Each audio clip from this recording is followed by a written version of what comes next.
And I was standing next to this pit of fire. Demons were shoving people back in. People were burning. You're totally helpless. You can't fight them off. They have great strength, and you don't. And I was standing beneath this tunnel, and all along the cavern walls were demons lined all along the walls.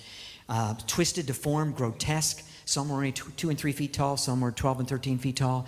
And there were snakes all along the edges. I could only see along the edges and through the flames. It's so dark in hell, it consumes the light. It draws in the light, but I could see along the edges, and I was standing on a bed of maggots, solid maggots crawling all over everything. But remember, Jesus said, where their worm dies not, he used the word maggot.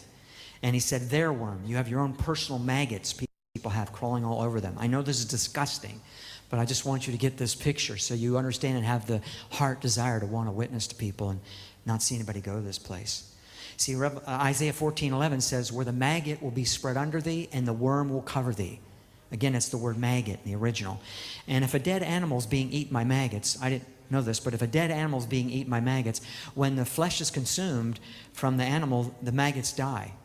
I never knew that, but they will die after they consume the flesh. That's why Jesus said, where their worm dies not, because the flesh is never fully consumed in hell. And as Job 24:20 says, the maggot will feed sweetly on thee.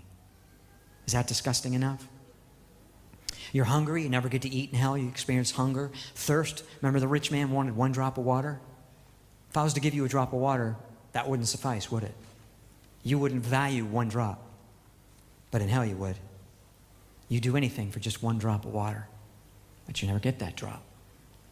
The fear level you experience is so far beyond anything you can imagine, and all of us have experienced some kind of fear in life. I just want to share with you an experience I had so you can relate to the fear that you're feeling.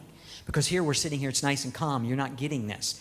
But just to share with you an experience I had. When I was 17, a teenager, I used to surf a lot. I grew up in Fort Lauderdale, Florida. We were surfing at Cocoa Beach. About 100 guys out that day, big day, having a great time. Well, the guy next to me got his leg torn off. Paper said they were tiger sharks. Blood all over the water. I was on a 9-foot board. I got up on my knees. A shark passed by my board. He was longer than the board. Came back, bit my board in half. And I was swimming in the water with my buddy. He was knocked off his board, and then the shark came back and grabbed my leg and pulled me down under the water. Now, you can imagine the fear that I felt at that moment, right? You can kind of relate to that. I can tell you in life there's not much more fearful than that.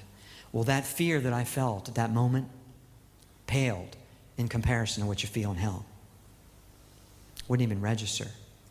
But see, Psalm 73:18 and 19 says, you cast them down into destruction where they are utterly consumed with terrors. And this terror lasts for all eternity.